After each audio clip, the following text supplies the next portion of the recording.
purihin ng Panginoon. Magandang umaga po sa bawat isa. Salamat sa Panginoon sa Kanya pong biyaya sa atin. Sa saglit na oras, tayo po ay makapagbulay ng salita ng Diyos. Tarayaan po natin na tayo magpuri sa Panginoon sa umaga po na ito. Hallelujah. Praise you, Lord Jesus. Praise you, Lord Jesus. Hallelujah. Purihin kayo po, Panginoon. The steadfast love of the Lord.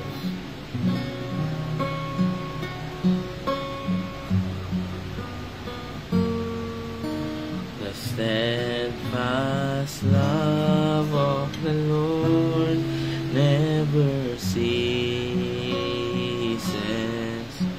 His mercies never come to an end.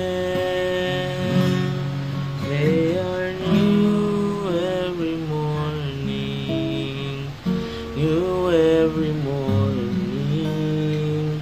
Great is thy faithfulness, O Lord. Great is thy faithfulness. The steadfast love of the Lord never ceases. His mercies never come to an end. They are new every morning, new every morning. Great is thy faithfulness, O Lord. Great is thy faithfulness. They are new every morning, new every morning. Great is thy faithfulness, O Lord. Great is thy faithfulness.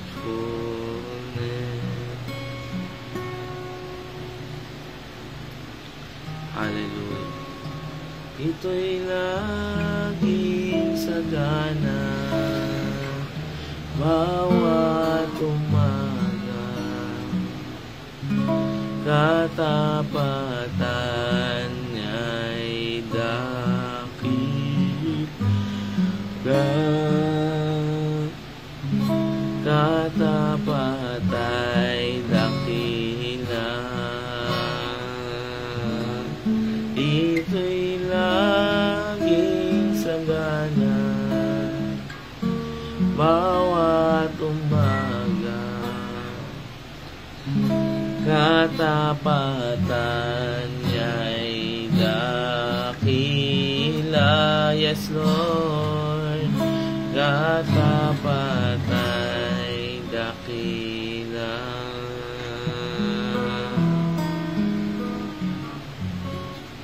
Hallelujah. Praise you, Lord Jesus. Yes, Lord. Salamat po sa araw po na ito. Sinasabi ninyo sa inyong mga salita that your love, they are new every morning. Meron kayong bagong plano, bagong layunin sa amin. Sa bawat araw, Panginoon, hindi nagmamaliw ang pag-iisip ninyo sa amin. Your thoughts toward us, Panginoon. Ang layunin po ninyo, Panginoon, sa amin. Ang malasakit niyo po sa amin, ang pag-ibig niyo po sa amin, Panginoon, ay hindi naluluma. Salamat po sa inyo, Panginoon. Praise you, Lord Jesus. Lord, sa umaga po na ito, na po pag-aaral, Panginoon, magsasalo-salo na inyong mga salita. Hayaan nyo nga po, Panginoon, na kayo pong patuloy na kumilos. Ay inyong banal na Espiritu ay abutin ng bawat isa. Magkakalayuman po kami, Panginoon. Abutin niyo po ang bawat isa, Panginoon. At palakasin kami, Panginoon, spiritually. Salamat po sa inyo, Panginoon. Puri namin kay Ama. Ito po aming dalangin sa pangalan ng Panginoong Jesus. Amen.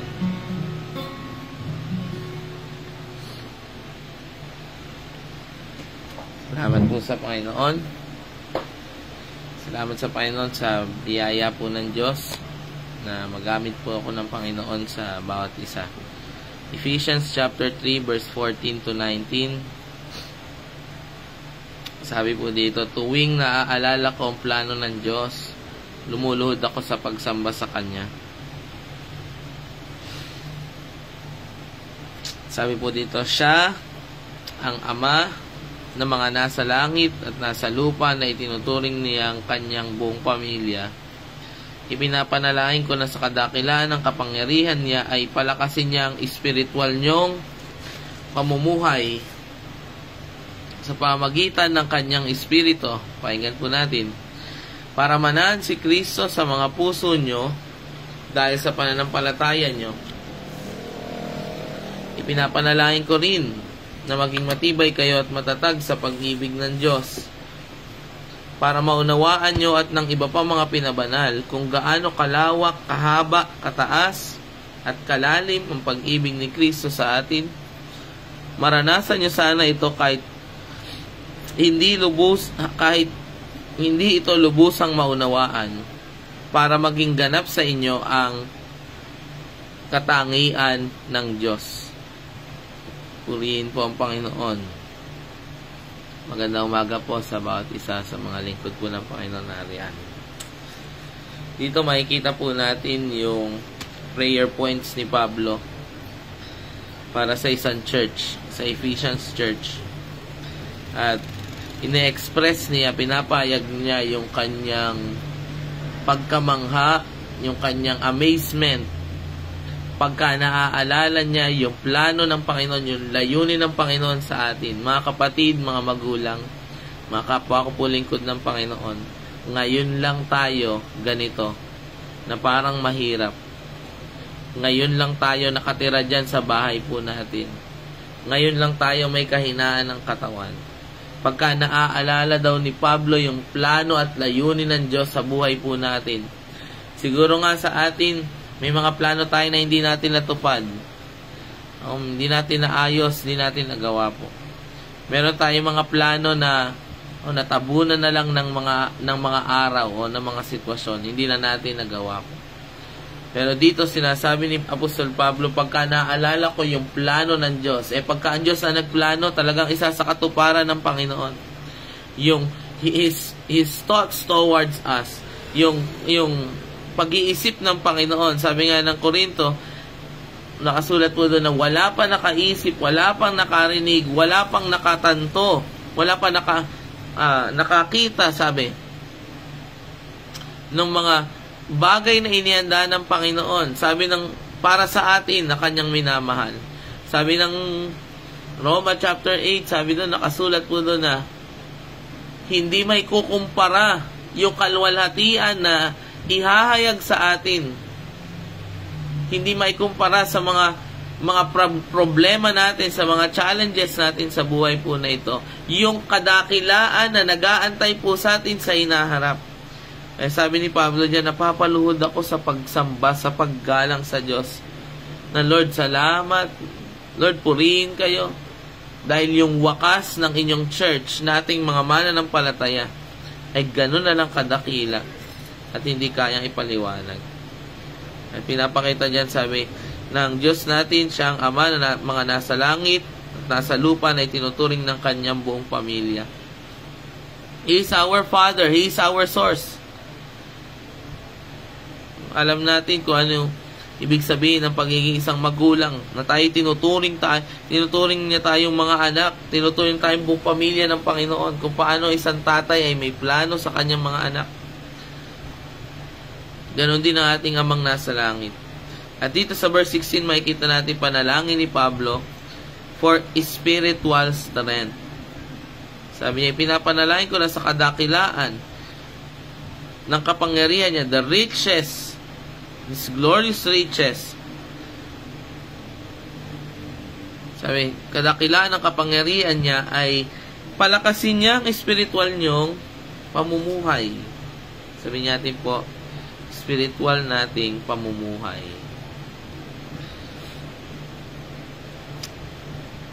Na kailangan maabot natin yung kalakasan palagi, spiritual nating pamumuhay, upang di tayo magkamali sa Panginoon. Upang di tayo mahawalay sa Panginoon. At sabi diyan, para manahan si Kristo sa mga puso nyo dahil sa pananampalataya ninyo. Kailangan lagi tayong alive, lagi tayong buhay. Spiritually speaking, dapat laging tumitibok yung ating puso para sa Panginoon. Sabi ng Revelation, naalala ko po doon, sinulatan ng Panginoon Laodicea. Sabi doon sa Revelation, kumakatok ako sa labas ng pintuan na sino mang magbubukas. Posible pala na sa isang church, nasa labas si Jesus. Pagka mahina talaga tayo spiritually, malayo ang Panginoon sa atin.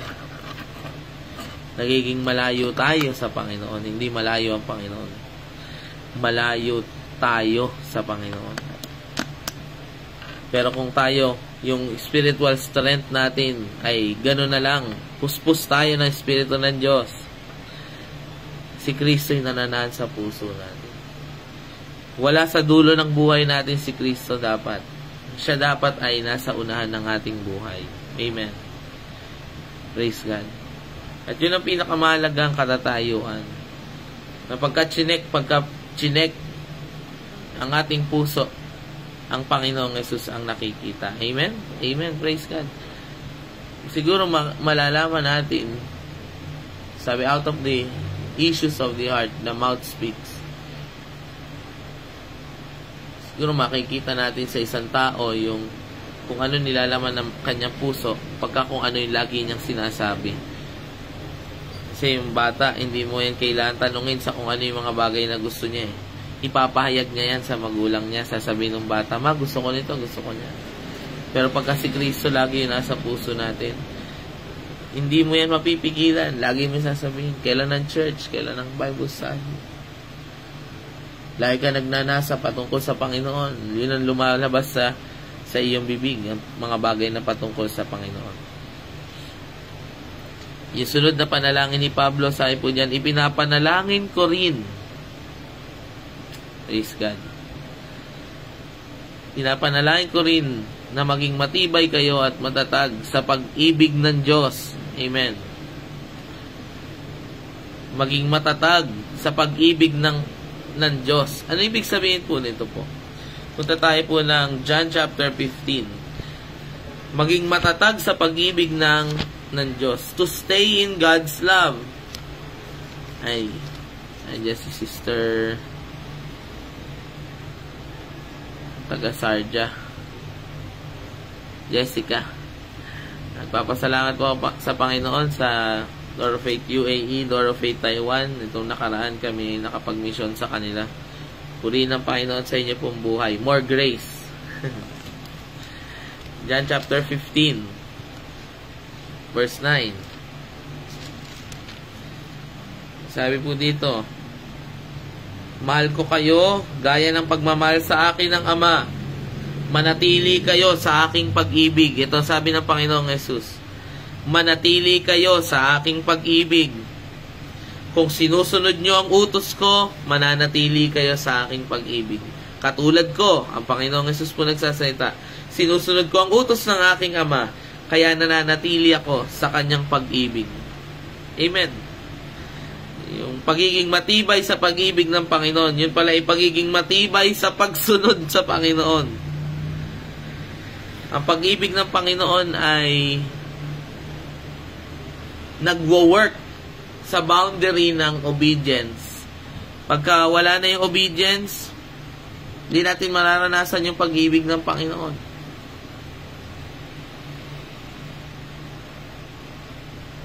Talagang malalaman mo na minamahal ka na isang tao bilang isang magulang. Amen po ba? Kasi kailangan makita natin po bilang nagmamahal at bilang isang magulang, ang lengguwahe ng pag-ibig para sa isang magulang o para sa minamahal, kung ginagalang mo yung kanyang utos, yung kanyang salita sa iyong buhay. Sabi ng Panginoon, kung sinusunod niyo yung utos ko, mananatili kayo sa aking pag-ibig. Yung sinundan niyan, John chapter 15, ang sabi nga po dyan sa verse 7, kung mananatili kayo sa akin at ang mga salita ko'y mananatili sa inyo, ipagkakaloob ko ang anumang hilingin ninyo. Sabi po dito, ako ang puno ng ubas, kayo ang aking mga sanga. Ang taong nananatili sa akin at ako rin sa kanya ay namumunga ng marami sapagkat wala kayong magagawa kung hiwalay kayo sa akin. Kailangan sabi ni Pablo kanina, makapanatili kayo sa pag-ibig, maging matatag kayo sa pag-ibig ng Diyos. Na huwag kayong mahuwalay doon sa love relationship ninyo sa Panginoon. Na pagka ang church para sa iyo ay parang isang obligasyon na. Obligasyon na lang. At hindi na bagay na pagmamahalan ng relasyon mo sa Panginoon. Pwede mo kasing gawin yung isang bagay dahil hindi mo na lang gusto obligasyon mo kasi, kailangan mo lang gawin. Pero iba yung ginagawa mo yung obligasyon mo dahil sa pangalan ng pag-ibig. Ano oras na po ba? Church for us should not be only a service na parang nagseserbisyo tayo sa Panginoon. Mag-aaral kami sa salita ng Diyos para sa Panginoon. Aawit kami para sa Panginoon. Hindi lang siya bastang church service. It should be a date. It should be a date. Para bang sa nagliligawan, na para itong date natin ito sa Panginoon. Time spent sa minamahal po natin. Hindi siya dapat kasi mabigat sa ating mga puso. Yung pagsunod sa Panginoon. Malalaman natin kung tayo nahihiwalay sa pag-ibig sa Panginoon. Pagka yung pagsunod sa Panginoon napapabayaan po natin. At yan sa verse 11, John chapter 15 verse 11, sabi ng Panginoon, sinasabi ko sa inyo mga bagay na ito para magalak kayo katulad ko at malubos din ang inyong kagalakan. Anong gusto sabihin ng Panginoon dito po? Gusto ng Panginoon i-share sa atin yung kind ng joy na nararanasan niya sa pakikipag-ibigan ng Panginoong Jesus sa Diyos Ama nung siya ay nandito sa lupa at maging nung siya ay nasa langit. Minsan nagsalita ang Panginoon sa pamagitan din ng lingkod niyang si David at maging sa Gospels na banggit din. Sabi ng Panginoong Jesus, in your presence there is fullness of joy.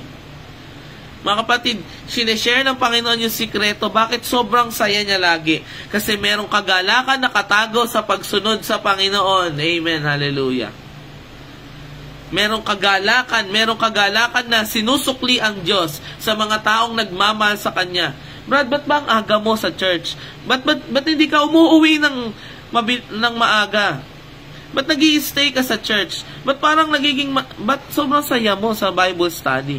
Ba't ganyan yung pagsubok sa iyong buhay, pero nakakapanatili kang masaya? Alam mo kung bakit, kapatid? Nagmamahalan kami ng Panginoon. Mahal ko si Jesus. At alam kong mahal na mahal niya ako. Amen. Be established in love. Talagang makatayo tayo, tumibay tayo sa pag-ibig ng Panginoon. May God's love like an anchor in the storms of our life. Na pagka nangyayari masama, na-hospital si ganito, na-hospital si ganyan, kinuha ng Panginoon si ganito, nawalan tayo ng trabaho, wala tayong pera, hindi natuloy yung mga plano natin. May God's love be an anchor for us. Hindi ka nagugulo, hindi ka na... Do not be dismayed, for I am your God, sabi ng Panginoon. Huwag ka magulat, do not be alarmed. I am your God. Mahal kita, kasama mo ko. We should remain conscious of the love of God towards us, the love of Jesus towards us. Kailangan, remain conscious. Lagi mo sabihin, ipaalala mo sa sarili mo. Wala nagsasabi sa'yo, sabihin mo po sa iyong sarili. Amen. It may not, natutunan ko sa isang lingkod ng Panginoon, sabi ito, it may not immediately solves the problem of being conscious of God's love. It may not immediately solves the problem, but it becomes a consolation for your situation. That if Jesus went that far from me, that if He dies for me, for my victory, for my salvation, then He can still go far, as far till victory, till His will be established in my life. Dahil namatay ang Panginoon sa akin, yung kaisipan palagi na mahal ako na Jesus, namatay siya para sa akin. That He went that far for me. Alam ko na hindi ako pababayaan ng Panginoon. Dahil talagang seryoso ang Panginoon sa akin.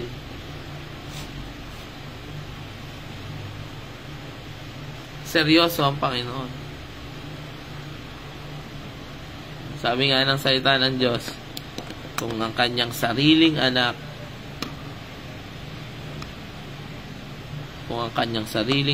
ay naibigay niya, ano pang bagay hindi kaya ibigay ng Panginoon? In fact, dito sa John chapter 15, dito rin sa chapter na ito po, binabanggit ng Panginoon, wala nang pag-ibig na hihigit pa sa pag-ibig. Hallelujah. Oh, thank you Lord Jesus. Napupuspos ako. Ako'y napupuno ng salita ng Panginoon. Sabi dito po, wala nang pag-ibig na hihigit. There is no greater love in this world. No greater love than this, that He laid down His life for His friends. Remain conscious. At sabi nga po doon, balikan natin yung Efeso, dito na tayo magtatapos po. Salamat sa Panginoon. Sa Efeso chapter 3, sabi nun, maranasan nyo kahit na hindi mo lubusang maunawaan, hindi ko na maipaliwanag. Hindi ko kaya ipaliwanag kung gaano kamahal ng Panginoon. Pero nararanasan ko sa buhay ko. Oh, how many times have I broken your heart, sabi ng awit. Still you forgive if only I ask. Hindi ko alam kung gaano kadaming beses akong pinatawad ng Panginoon, inaruga ng Panginoon, inabot ng Panginoon. Sa aking kahinaan, binangon ako ng Panginoon. Sa aking kamangmangan, sa aking mga maling desisyon, inahon ako ng Diyos. Hindi ko alam kung gaano kong may papaliwanag sa inyo, sabi ng mga tao, sa kanilang patotoo, kung paano ko niligtas ng Panginoon mula sa kadiliman. Hindi ko kaya ipaliwanag, pero nararanasan ko sa aking buhay. May mga panalangin ako na tinutugon ng Panginoon. Meron ako mga hindi pinapanalangin na ibinibigay sa akin ng Panginoon. Inililigtas ako ng Diyos mula sa aksidente. Nandyan lagi yung proteksyon ng Panginoon. Nandyan lagi yung kapayapaan. Siguro kung wala ang Panginoon, matagal na akong nabaliw. Siguro kung wala ang Panginoon, yung ministry, hindi ko alam kung buhay pa. Yung pamilya namin, hindi ko alam kung buo pa. Pero dahil nandyan ang pag-ibig ng Panginoon, nararanasan ko yung pag-ibig ng Panginoon. Kahit hindi ko lubusang maunawaan kung gaano kalawak, kahaba, kataas, kalalim ang pag-ibig ni Kristo para sa akin. Amen. Amen.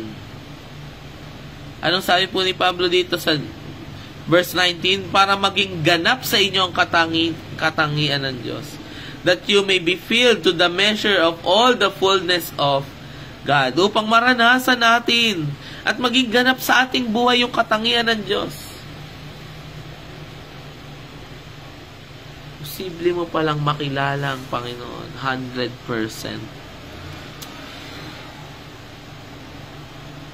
Posible mo palang makilala ang Panginoon 100%. Na hindi lang siya makilala, kilala mo yung pag-ibig ng Panginoon. Sa mga blaban natin sa buhay, sa ating mga sitwasyon, unwelcome problems sa buhay po natin. Ang pinakasolusyon, being rooted, being established in God's love. Alam niya ni Pablo, kaya hindi niya ipinanalangin. Pinapanalangin ko na matapos mo na yung bahay. No, hindi sinabi ni Pablo, pinapanalangin ko na matapos na inulog ang sasakyan. Pinapanalangin ko na ma-promote ka sa trabaho. Marami mga na-promote sa trabaho, pero nawala sa church. Maraming mga tao na may dumating na pagpapala sa buhay po nila, nawala sila sa Panginoon. Pero pagka ang nanatili sa puso na isang tao, si Kristo, makakatapos siya. Sabi niya, I fought the fight, kept the faith, finished my race. I have finished the race. I have kept the faith. Bakit? Jesus Christ, the love of the Father, still active in my life. Amen. Tayo po'y manalangin.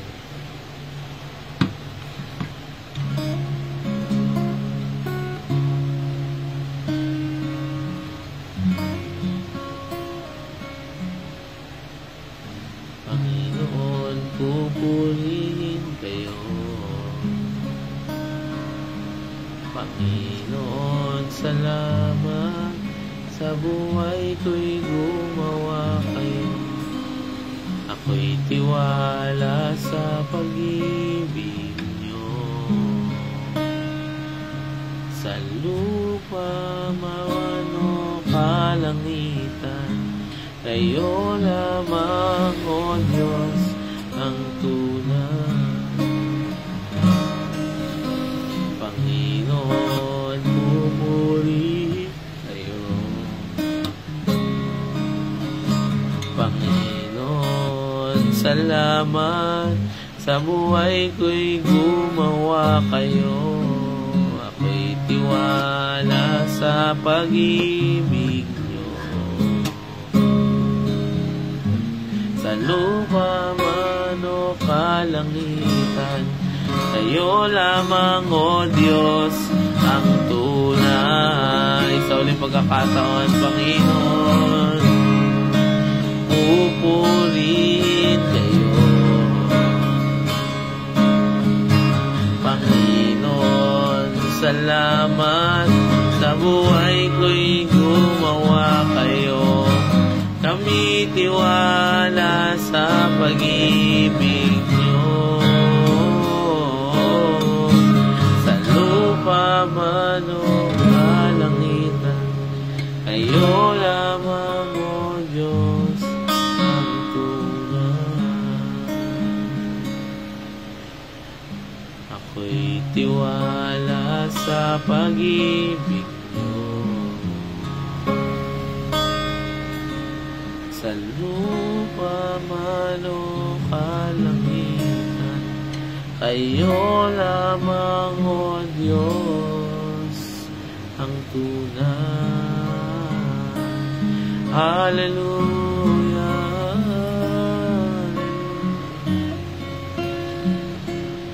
Praise to Jesus. Hallelujah. Lord, salamat po sa umaga po na ito. Salamat po sa pag-ibig po ninyo. Ganon din ang aming panalangin sa umaga po na ito. Kami maging matibay sa inyong pag-ibig, na makapanatili kami sa pagsunod po sa inyo. In the name of Jesus, Lord. In the name of Jesus, makapanatili po kami, Panginoon. At maranasan namin yung kagalakang tinutukoy po ninyo, Panginoon, na nakatago sa pagsunod sa inyo. In the name of Jesus. In the name of Jesus. Lord, salamat po, Panginoon, sa buhay ng bawat isang naririto. Salamat sa inyong mga salita. Ingatan niyo po sila. Ano man kanilang gagawin sa araw na ito. Pagpasok sa school, sa trabaho, pagbubukas sa negosyo, Lord. Dalahin ko po kayo patuloy na magpala sa bawat isa. Pinupuri ko po kayo sa buhay po ng bawat isa, Panginoon. Ang mga pastor, ang mga gawain, Panginoon. Sa inyo ko po pinagkakatiwalang patuloy, Ama. At sa kapangyarihan na inyong salita, na inyong biyaya, na nakakapagpatibay po sa amin. Hallelujah, hallelujah, Jesus. Salamat po sa inyo, Panginoon. Nilalapit din po namin na yung mga church leaders, Panginoon. Pastor Joseph Masaredo, mga teachers ng Bible School, mga district supervisors, mga pastor na naunguna sa mga gawain. Lord, kayo po patuloy na magbigay sa amin ng pagkakaisa, patuloy nagbigay sa amin ng kalakasan, upang ituloy, Panginoon, gano'n man kahirap ngayon ang ministry, gano'n man kahirap ang maging isang Kristiyano, Panginoon, maituloy yung mga gawain, Panginoon. Para bang yung daloy ng kamunduhan, Panginoon, ay napakalakas na puwersa. Pero hayaan nyo nga na ang pag-ibig po ninyo, maging tibay po namin sa panahon po na ito. Salamat po sa inyo, Ama. Salamat po sa inyo. Ito po amin dalangin. Sa pangalan ng Panginoong Jesus. Amen. Praise God, purihin po ang Panginoon. Salamat po sa Panginoon. Pagpalain po kayo ng Diyos.